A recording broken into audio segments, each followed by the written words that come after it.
Salamat sa kortesiya po.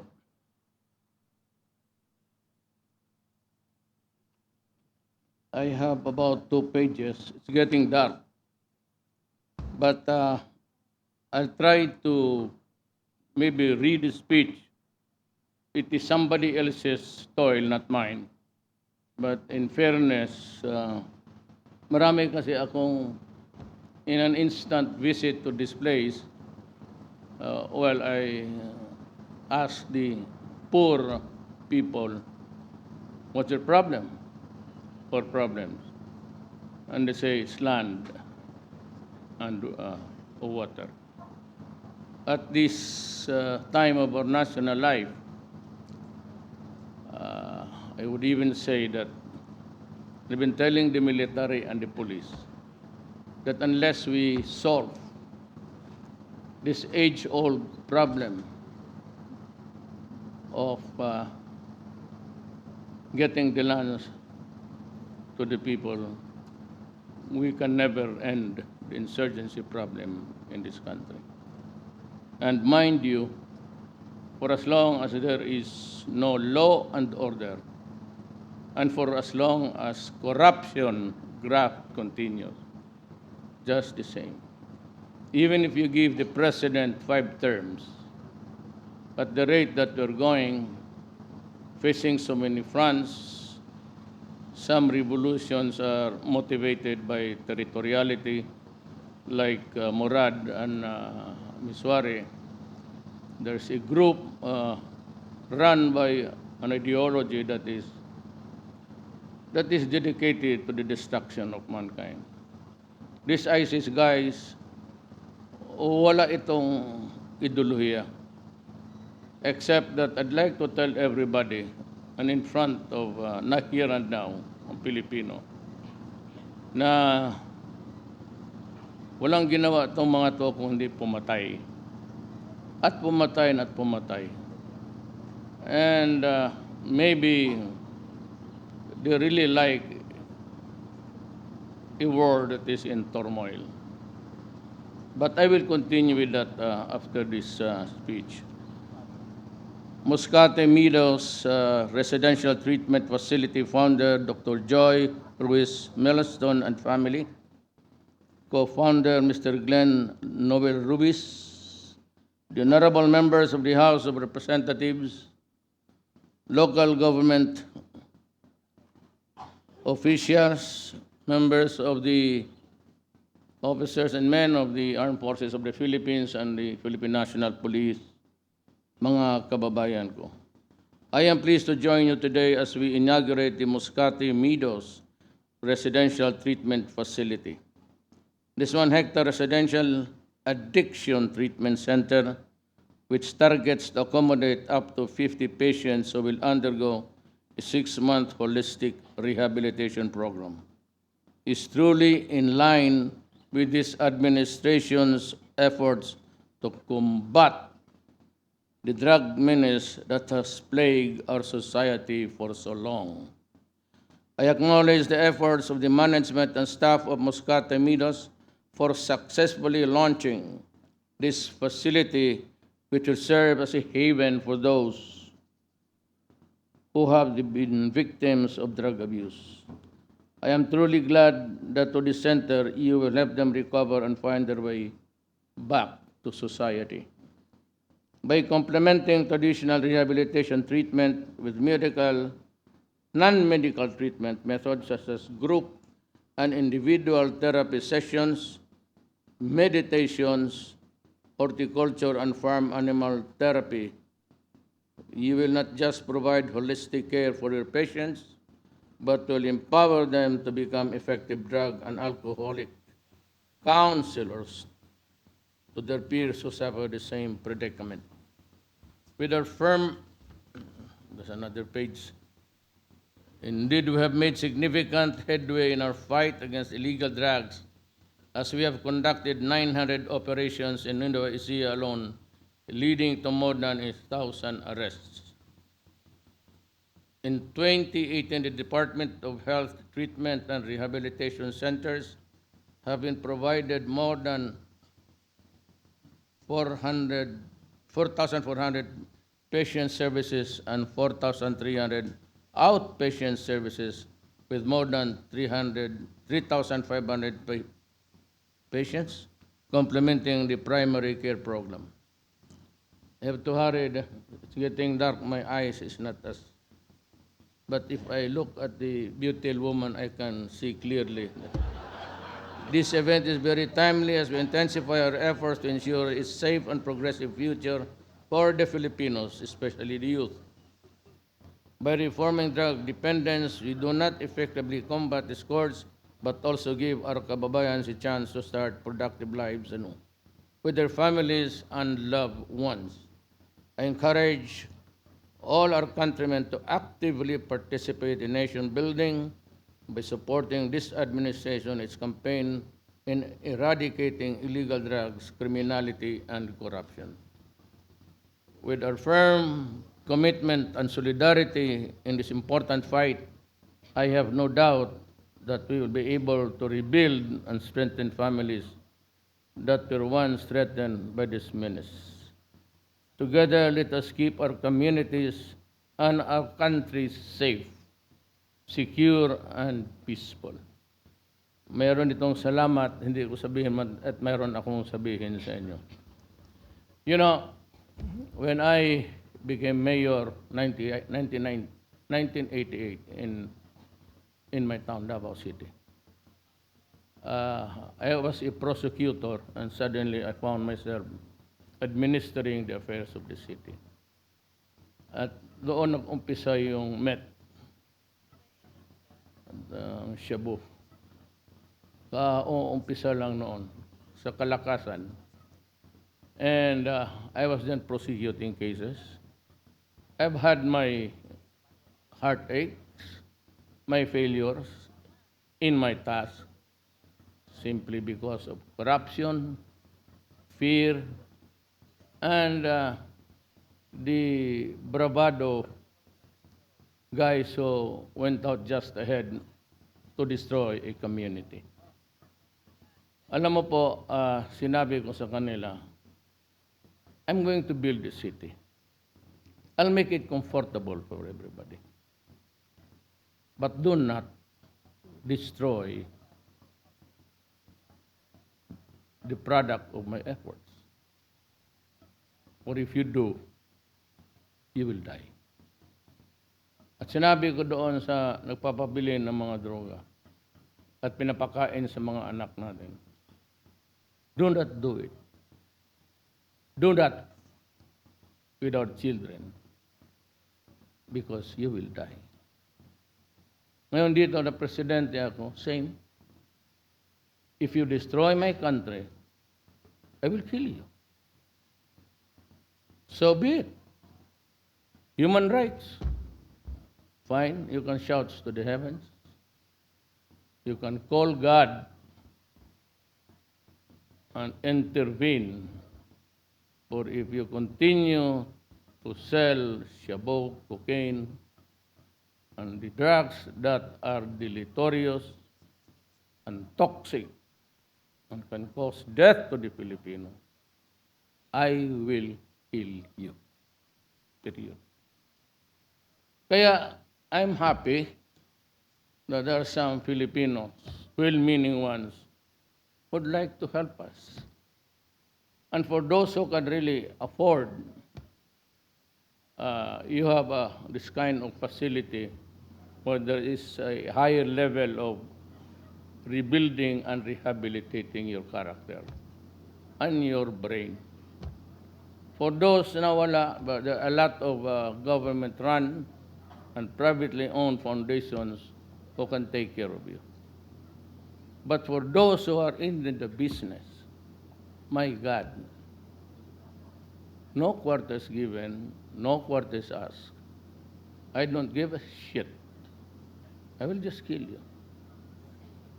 What, me worry about human rights? Why? The shouts to the heaven with bleeding hearts for a son of a bitch there lying dead and who has contaminated more than 1,000. The latest was 3 million. And it was a number which was placed in doubt by many liberals. Well, go ahead. You can argue with us eternally. But I said, as of last count, I think the more accurate number is 3 million. 3 million Filipinos rendered slaves to a drug called shabu. And when when the brain shrinks, they are reduced to inutility. So for intents and purposes, they cease to exist and be productive. Ang problema nito, if it is the head of the family who gets contaminated, that family, on the average children of a Filipino says something like 3, 4.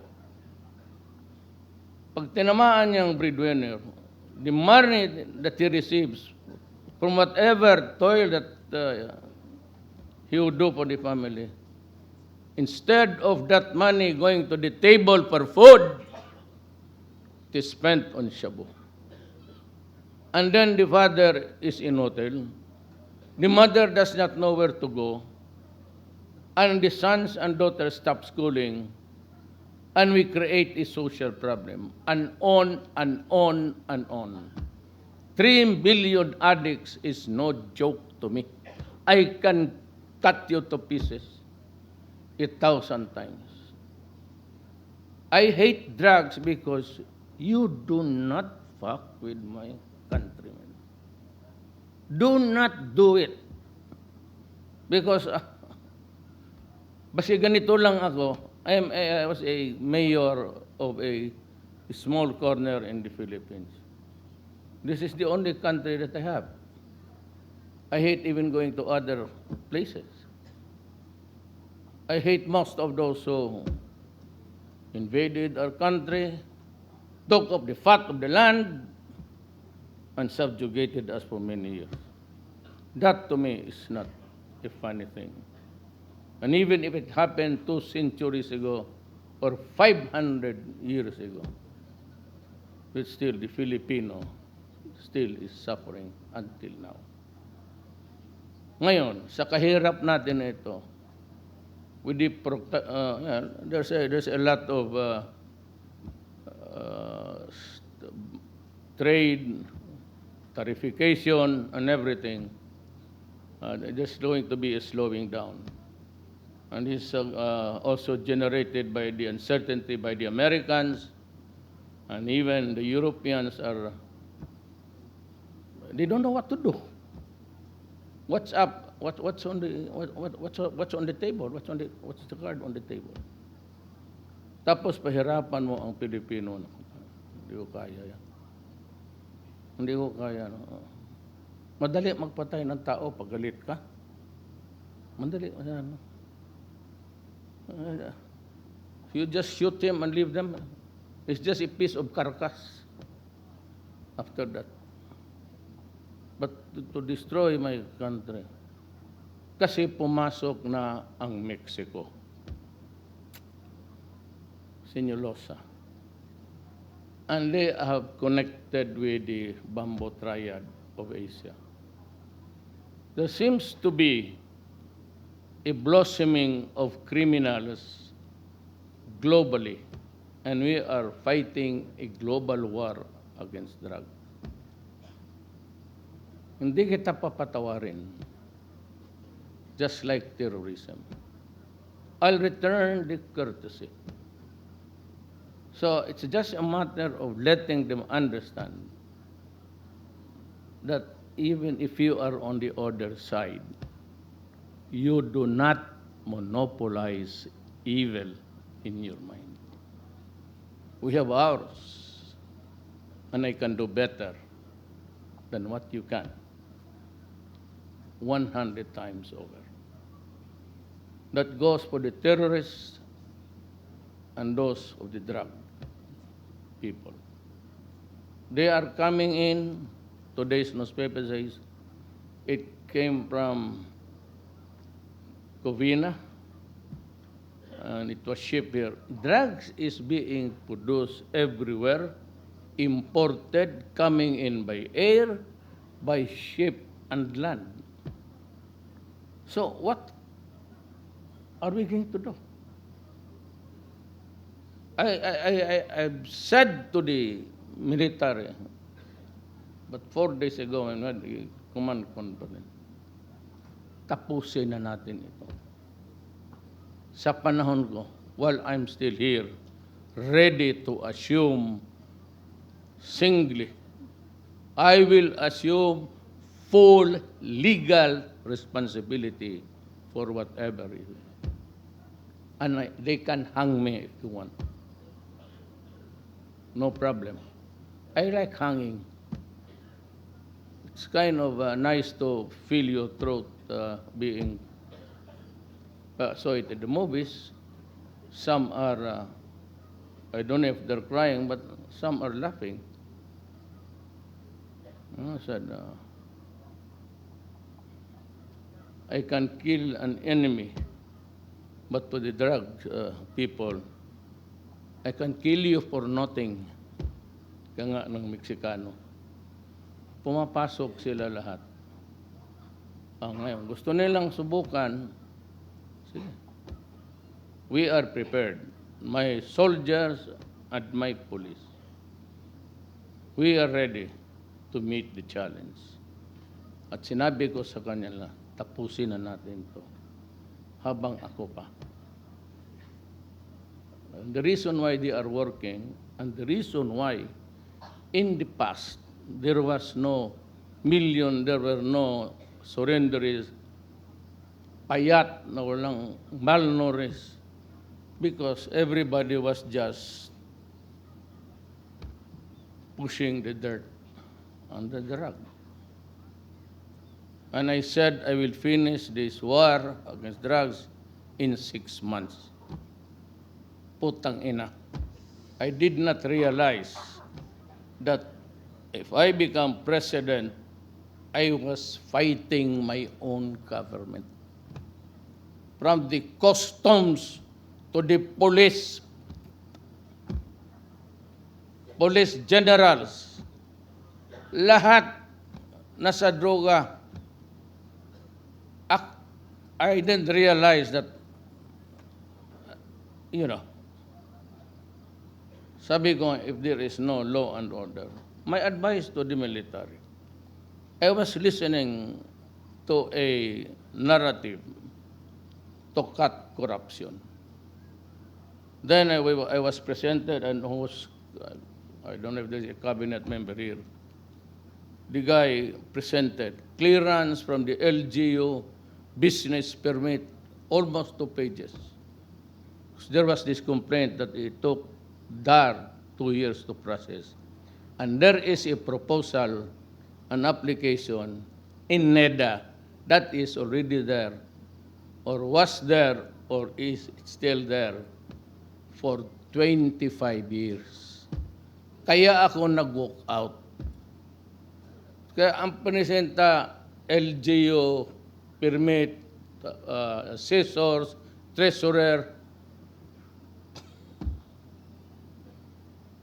In Davao, you can get the permit in 3 days. Beyond that, you explain to me why. Wag hindi, sampalin kita, sipain kita sa boss, I'll assign you to well. Talaga nanampal ako. Takot ako, kaya lang, I have to really show that talagang galit ako. Ngayon, itong custom, sabi nila, hindi daw talaga, it's an incurable cancer. Pinatake over kong army, tingnan natin. Ang utos ko, barilin mo, patatang buhay. Pag ayaw magpasabi sa'yo, wag. Pag sinabi kong wag. Naman sa dapat, dito, pag sinabi kong putang ina mo, wag mong gawin yan. Kasi talagang yayariin kita. Yung hindi nakinig, police officers, mga general, mga mayor, ayun. Di ba tinawag ko, I called all the mayors and all the governors of this country. Sinabi ko sa kanila, tanungin ninyo mayor ninyo, Adre, pareho lang tayo. Nahihiya ako it leaves a bad taste in the mouth to say this. Kasi I do not consider, that's why I do not want to be called president. Sabi ko, mayor lang ako. Sabi nila si Duterte never transitioned from mayor to presidency. True. Bastos ang bunganga. True. Eh bakit ko ibahin sa presidente? Ang presidente ang dito sa akin. Di ayaw mo, di wag. Ayaw mo makinig sa akin, mamutang ina. Di wag. Eh kung galit ako, talaga nagpuputang ina ako. Kasi ba naman kung ikaw yung presidente dito tapos makita mo ganito. Nananinipa pa ako ng undersecretary, so totoo lang. Sa muka. Sinipa ko sa muka. Putang ina tong hindi kayo maghinto, litse kayo. Yan lang kasi ang maiwan ko. Hindi naman ako summa cum laude. It took me 7 years to finish high school. From kindergarten to the bar exam, 75 lang ako. So, I do not have credentials na. Basta ako, trabaho lang tayo. But never, I will never allow public interest. Ayaw ko talaga.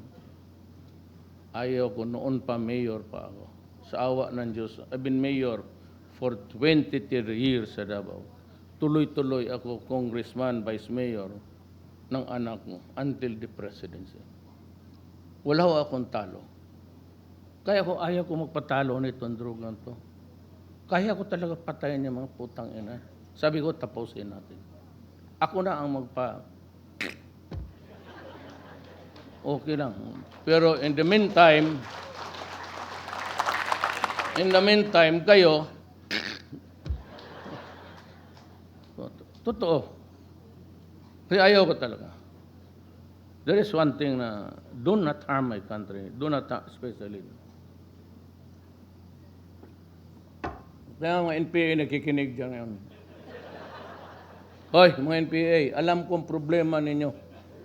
Kung hindi ka lang pupunta dito, hindi ko alam. Kaya may mapapuntahin ako Lunes dito, wag ninyong hayaan ninyo at tubig pati. I will declare land reform in this area next week. To date, I have distributed, Maguindanao was the other night, 60,000 titles. Ito, ubusin ko talaga ito. And then, Sagay, doon yung pinagpatayan ng itong mga komunista nag-aaway-aaway doon. At kami naman ang pinagbibintangan. Sila yan nagpapatayan dyan, mga NPA. Pupunta ako doon because dineclare ko ng land reform. Even Boracay, there was a jacking of, because sa likod ng Boracay is a vast agricultural land. Everybody was interested to occupy ng subdivision, building siguro, chalets, bungalow, kung ano na lang. Sabi ko, tignan ko. Linisin din niyo muna yung Boracay. Maglinis ng Boracay, tinawag ko Undersecretary Nandar. Halika. You declare the land behind the shores of Boracay a land reform area. I gave it to all the natives, mga ETA doon sa. Wala akong binigyang iba. Binigay ko sa mga natibo. Inyo na yan. And right now, it's worth 1 million. So, 10 years from now, mga anak ninyo makatikim ng pera. At least sa buhay nila, yung generation niya, makatikim ng milyon. Total, yung may-ari dyan ng mga puro naman mayaman yung mga yawa na yan. Wala naman. Bakit? I do not work for I work for the people. I do not work for, I serve no master. I am a worker of government. The military and the police are workers of the government, and we work for the people. So once again, I give you my solemn promise. Di talaga ako papayag na baski sino, baski pumasok silang lahat, putang inyo, papatayin ko talaga kayo. Sa totoo lang. Salamat po.